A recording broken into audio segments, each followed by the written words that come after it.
He waited by the railway tracks every morning, eyes scanning each train, ears perked for a voice that would never return. They said he was just a dog.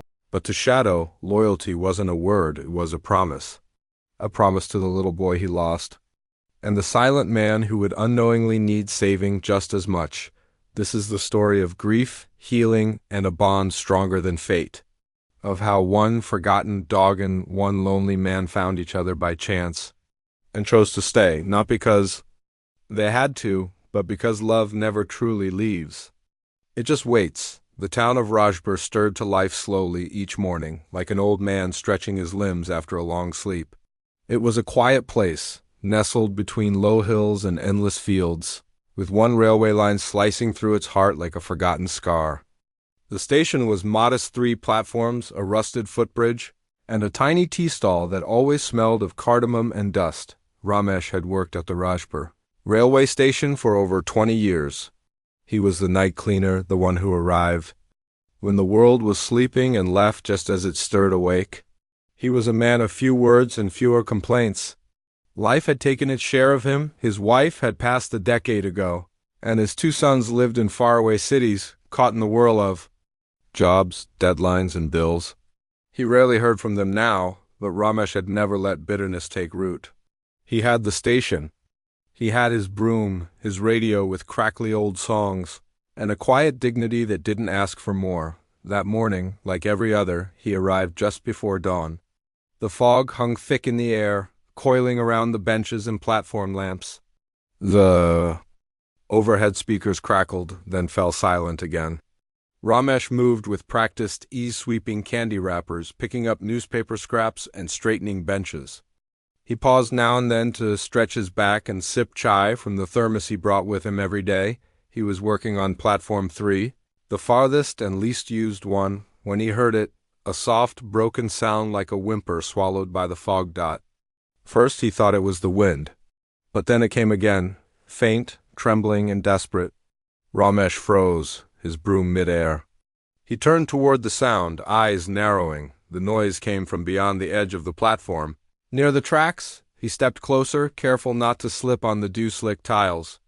The fog parted slightly, revealing a figure lying between the rails. His heart lurched. It was a dog, a golden retriever, tangled in wires, its fur matted and wet. It looked up at him with wide, terrified eyes. One of its front legs was twisted at an odd angle, and dried blood crusted around a shallow gash on its paw. It didn't bark, it didn't growl. It simply stared as if pleading. Ramesh's first instinct was to call for help, but something in the dog's eyes stopped him. There was pain, yes, but also something deeper. A kind of sorrow that mirrored his own. He didn't think. He just moved. He jumped down onto the tracks with a grunt, his knees protesting as they bent. Gravel crunched under his worn shoes. The wires were old telephone lines, probably discarded during station maintenance. Now, a trap for the poor creature. Ramesh knelt beside the dog and whispered, "Easy, it's okay, I've got you." The dog didn't move, but its breathing was rapid, uneven. Ramesh carefully began to untangle the wires, fingers numb from cold and urgency. Some of them had wrapped tightly around the injured paw.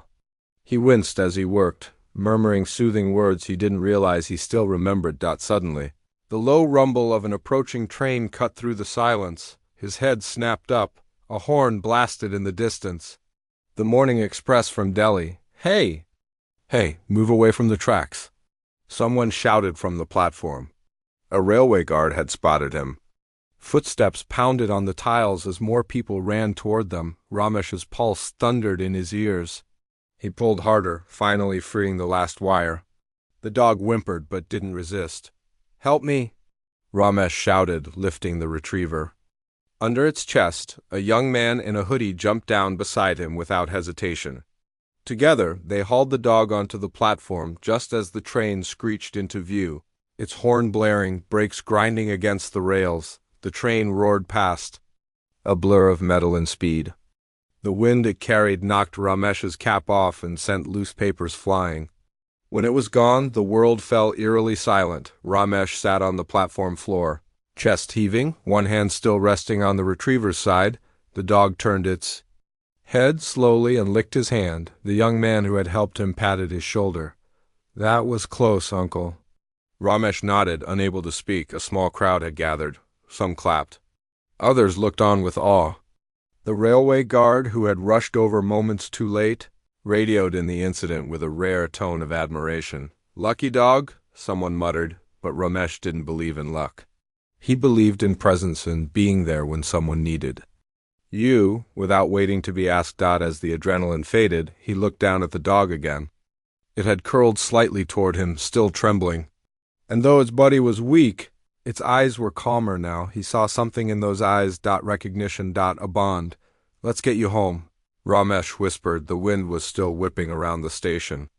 When Ramesh rose to his feet, cradling the injured retriever in his arms. The dog was heavier than it looked, its thick golden fur soaked from the cold morning mist, its body limp with exhaustion. But Ramesh held on, shielding it from the curious stares and flashing phones of bystanders. The crowd had already begun to disperse.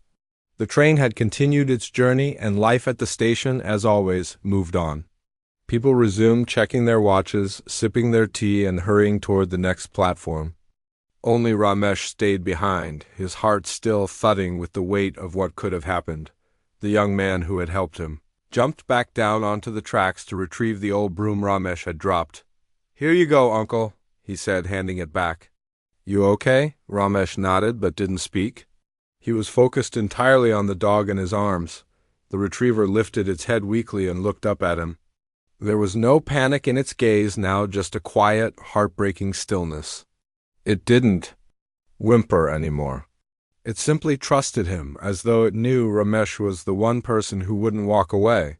"Someone should take it to a vet," the young man added. "I will," Ramesh replied quietly. "Thank you, Beta." He turned and began walking toward the station exit, moving slowly so as not to jostle the dog. With every step, he could feel the animal's warmth pressing against his chest. It wasn't just an injured dog he carried. It was something more, something fragile, something forgotten. Outside the station, the sky was beginning to pale, a soft orange bleeding into the fog. The street vendors were setting up their stalls, pushing carts of vegetables and fried snacks. Buses rumbled by, trailing clouds of dust. Ramesh hailed a cycle rickshaw and climbed in, still holding the dog, to Dr. Sen's clinic. "Fast," he said. The rickshaw puller looked at him, surprised to see an old man carrying a wounded retriever. Like a child. But he said nothing and started pedaling. The streets blurred past. Ramesh looked down at the dog. Its eyes were half closed now, its breathing shallow but steady. Blood had soaked through the cloth Ramesh had used to wrap its paw, his old handkerchief, faded but clean. "You'll be all right, Beta," he whispered. "Just hold on." They reached Dr. Sen's clinic, a modest building tucked between a grocery shop and a tailor store. A painted wooden sign outside read, "Sen's Pet Care, Healing with Heart." Ramesh carried the dog inside. The bell above the door jingled. A middle-aged woman at the counter looked up. "Oh my God, what happened?" "Train track, wires, he's bleeding," Ramesh said simply. Dr. Sen, a kindly man in his 60s with spectacles and silver hair, emerged from the back room. He took one look and gestured urgently. "Bring him here." Ramesh laid the dog gently. On the examination table, Dr. Sen and his assistant began working, immediately cutting away the fur around the wound, cleaning the blood, administering an injection. "He's lucky," Dr. Sen murmured. "The cut's deep, but no bones are broken. It'll take time to heal, though." Ramesh stood silently by the table, hands clasped tightly. "Will he walk again?" "Yes, with rest," the vet said. "And care. He needs antibiotics, dressings changed daily, and someone who won't let him run off again." Ramesh nodded. "I'll take him." Dr. Sen looked at him, a bit surprised. "Yours?" "No, not yet," Ramesh said. Then, more quietly, "But maybe he needs someone." By noon, the dog was bandaged and wrapped in a blanket. Dr. Sen handed Ramesh a small bag of medicines and instructions. Rest him well, feed him soft food, and most importantly, let him feel safe. He's been through something. Ramesh looked down at the retriever, who was now resting on a soft towel near the clinic heater. The dog's eyes fluttered open. When it saw Ramesh, its tail wagged faintly just once. That was all the answer Ramesh needed. Back home, Ramesh placed the dog on a worn mattress near the window. His house was simple 2 rooms, a tiny kitchen, and photos of days gone by on the walls. One photo, dusty and cracked, showed him and his wife at their wedding. Another showed his sons as teenagers, cricket bats in hand, smiles wide. He sat on the floor beside the dog and sighed. "So, what do I call you?" The retriever blinked slowly. "I can't keep calling you dog, that doesn't seem fair." He considered a few names. Rusty, Sultan, Modi, none seemed right. Then he remembered what the young man at the station had said. Someone had whispered something before he couldn't quite place it. Wait. Yes. Shadow. It came back to him now. The name, someone in the crowd had said, "That's Shadow. The dog that belonged to that boy." A chill ran through him. The boy. The accident. Months ago, he rose slowly and walked to his neighbor's house next door. Mrs. Kamla, a retired teacher, answered. "Ramesh, all okay? Did you say? The dog's name is Shadow?" Her face softened. "Yes. He belonged to that little boy, Arav, you remember? He died 4 months ago, fell onto the tracks while chasing his kite." Ramesh remembered. The town had mourned quietly. Arav had been everyone's child, and the dog had disappeared after. That no one had seen him since. Until today. He's been coming back to the station, she added softly. Waiting every morning, same time. Like he's looking for the boy. Ramesh felt a lump rise in his throat. He returned home, heart heavy. Shadow was sleeping now, but his paw twitched occasionally, like he was chasing something in a dream. Maybe a memory. Maybe a ghost. Ramesh sat beside him and reached out, running a hand gently down the dog's back. "I'm here now," he said. "You don't have to wait anymore." Outside, a train whistled in the distance. Its sound fading into silence. Shadow slept for nearly 2 days after the rescue. Ramesh kept a quiet vigil by his side. He fed him soft khichdi mixed with warm milk and placed bowls of water close enough that the dog wouldn't need to move too far. The small room, usually cold and silent, now held a stillness filled with something more, something alive. Breathing. Shadow didn't bark. He didn't whine or growl or explore like dogs usually did in a new place. He would wake occasionally, drink water, and rest his head against the pillow Ramesh had folded beneath him. His eyes, golden and deep, held stories Ramesh could only guess at. They reminded him of his own, years ago. After his wife's funeral, Ramesh had returned to this same house, alone and hollow. The walls hadn't changed. The photos on the shelves were the same. But something vital had gone silent. Shadow's silence felt the same, not empty, but echoing with grief. On the 3rd morning, the retriever stood up slowly, limping toward the door.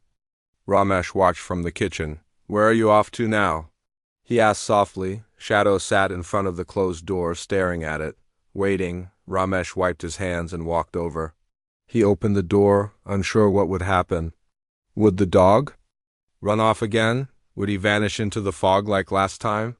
But Shadow didn't run. He stepped out carefully, sniffed the morning air, and walked a short distance down the path.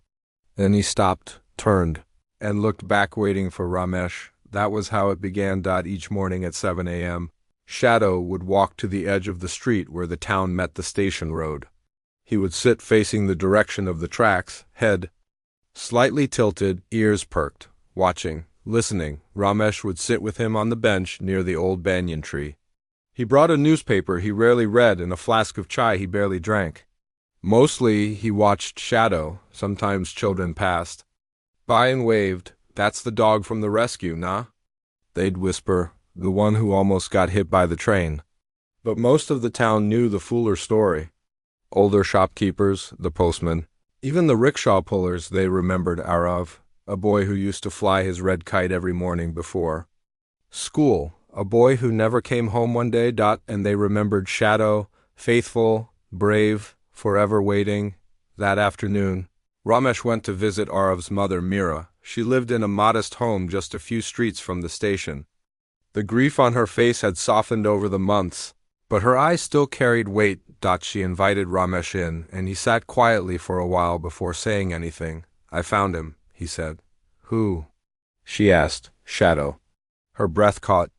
She didn't speak, only placed her hand to her chest. "I didn't know at first," Ramesh continued. "He was stuck on the tracks, almost didn't make it." Tears welled in her eyes, but she smiled faintly. "He came back?" "He never left," Ramesh replied. "He's been there all along, just hiding." Asterisk, she nodded slowly, looking at a photo on her wall. Arav holding Shadow as a puppy, both of them beaming. "He used to sleep on Arav's bed," she said.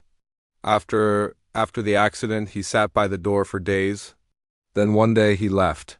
I thought he was gone forever."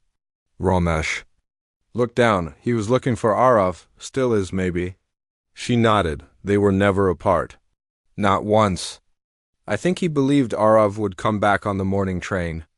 The silence between them grew thick. "I'm keeping him now," Ramesh said. "If that's all right."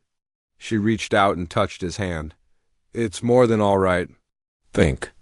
"You." That evening, Ramesh returned home to find Shadow curled up beside the front door. His bandages had been changed that morning. The wound looked better, but the limp remained. Ramesh sat beside him, cross-legged on the floor. "You miss him, don't you?" Shadow looked up. His tail gave a faint thump. Ramesh reached out, stroking his fur. "I've lost people too," he said softly. "My wife, my sons. Not in the same way, but they're gone in their own way. Time took them." Shadow pressed his head gently against Ramesh's knee. "You know," Ramesh whispered, "when my boys were young, they wanted a dog. I said no, said it would be too much work, too much trouble."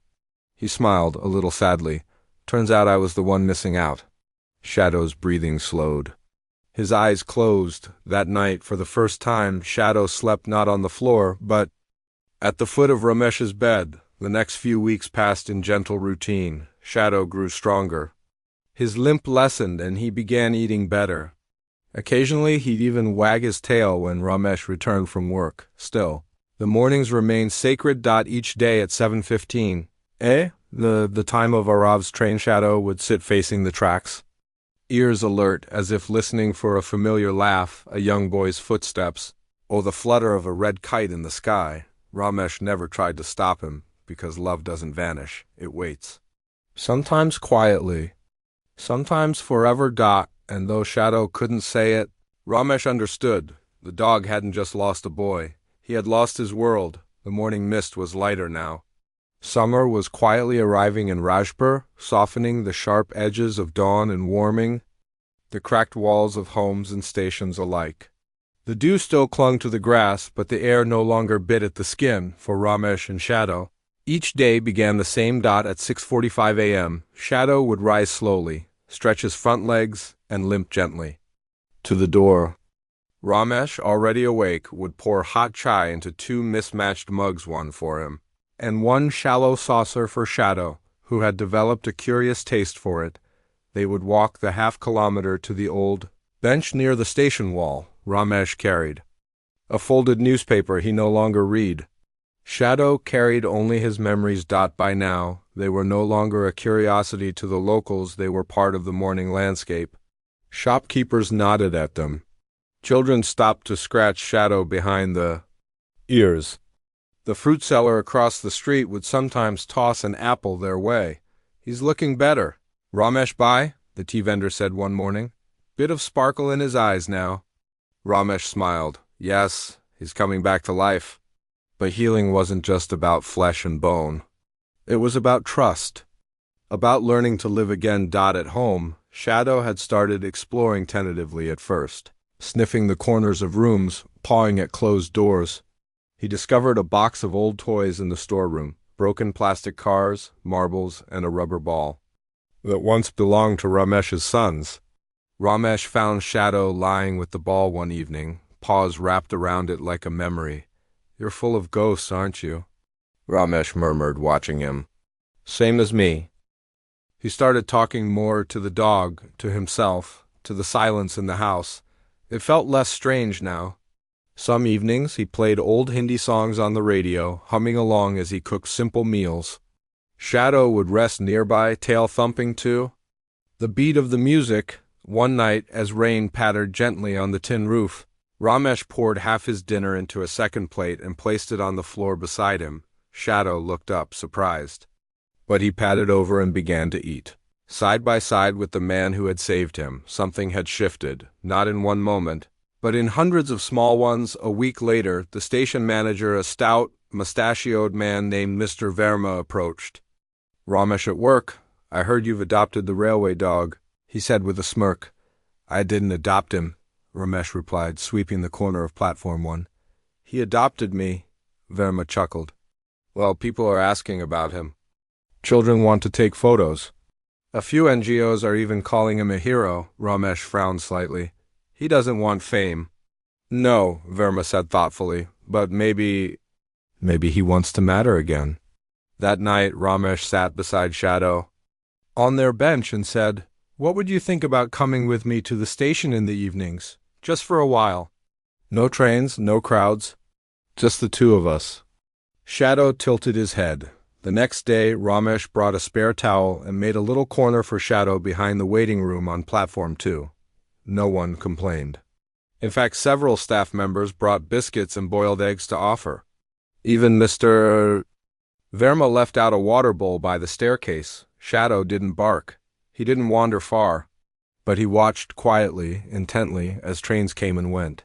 As people reunited and said goodbye, it was as if he understood that the station wasn't just a place of departure. It was also a place of return. As the weeks passed, Shadow grew more active. His limp became a soft hop. His fur began to shine again. And Ramesh, though he wouldn't say it aloud, felt stronger too. He began cleaning the station with more care. He shaved regularly again.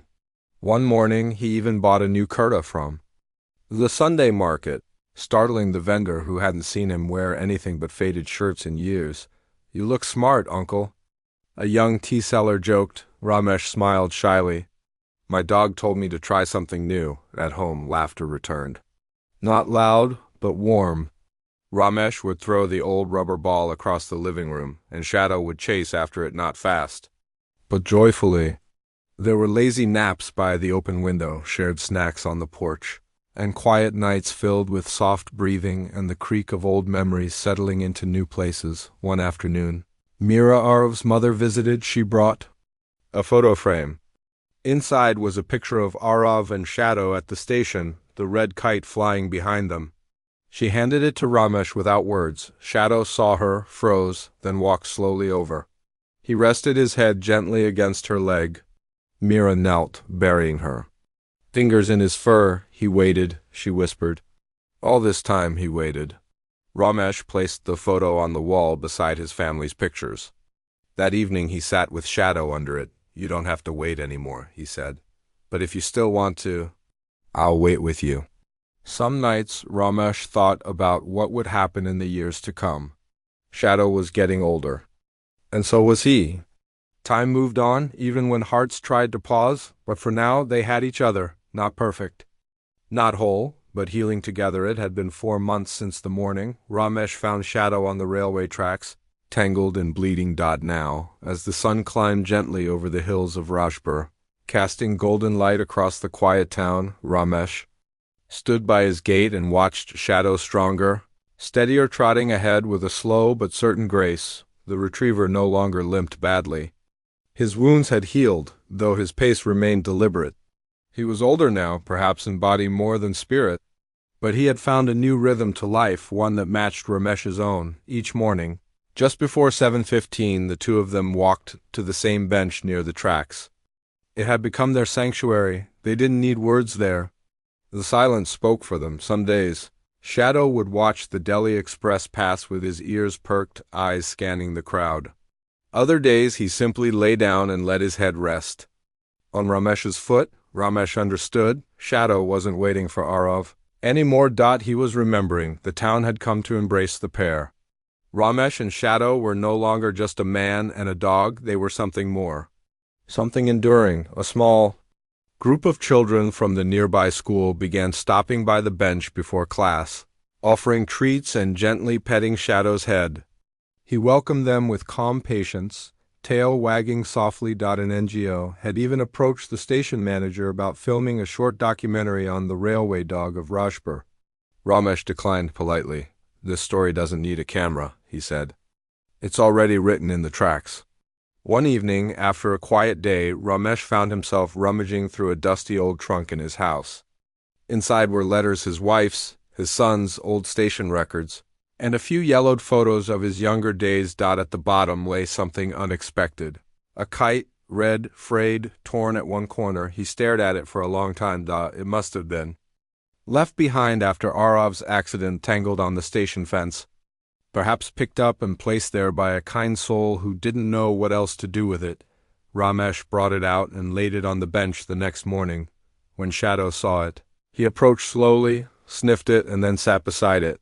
He didn't move for a long while. He simply sat there, shoulders still, eyes distant. It wasn't grief anymore. It was peace. Months turned into a year. Shadow no longer waited by the tracks as long as he used to. He preferred lying under the banyan tree, his head in Ramesh's lap, his tail flicking lazily with each passing train. There was a quiet rhythm to their day's morning walks, midday naps, evening chai, and slow conversations with the wind. Ramesh, too, changed. His back no longer slumped. He smiled more, spoke a little louder, and even helped the local kids plant a flower garden behind the station, dedicating it to the friends we remember. A hand-painted sign read, "In memory of those we love, and those who never stop waiting." Shadows. Paw print was pressed into the cement at the corner one monsoon night. The sky wept harder than it had in years. Thunder rolled across the town. Power flickered. The station lights buzzed and dimmed. Ramesh sat by the window, Shadow curled at his feet. The storm didn't scare the dog anymore. He had seen worse. As lightning lit the sky, Ramesh looked down and whispered, "You brought me back to life, you know that?" Shadow lifted his head just slightly, enough for Ramesh to feel his breath on his knee. "You waited for someone who couldn't come back. And in the end, you helped someone who still could." Outside, a train whistle echoed through the storm, and inside, man and dog sat side by side, sharing the kind of silence that doesn't need to be broken. The seasons turned once more. Shadow began to slow down. His walks became shorter, his naps longer. But Ramesh stayed beside him through it all. When the time came, and it did, quietly, one late winter morning, Shadow passed away peacefully, resting his head on Ramesh's arm as the first train of the day rumbled softly in the distance. Ramesh didn't cry. He sat with him for a long time, hand resting gently on the old retriever's back. Then he rose, carried Shadow to the garden behind platform 3, and laid him beneath the banyan tree, their bench facing the tracks. People gathered. Not many, just enough. A priest, Mira, the school children. The station staff, each placed a flower, a whisper, a memory. Now, every morning, Ramesh still walks to that bench. He carries a folded newspaper, pours out 2 cups of chai, one into a saucer placed beside the tree. And then he sits, watching the trains, remembering not just the dog who waited, but the bond that healed them both. Because sometimes it's not the man who saves the dog, sometimes it's the dog who saves the man, and even after they're gone. Loyalty leaves tracks that time can never erase. If this story moved you, let it move you to kindness. Somewhere right now, a dog like Shadow is waiting for love, for shelter, for someone to see beyond the silence. Share this story. Speak for those who cannot. Adopt if you can. Donate if you're able. But always remember, sometimes saving a life means simply showing up again and again with patience and heart, because loyalty, like love, leaves tracks that never fade.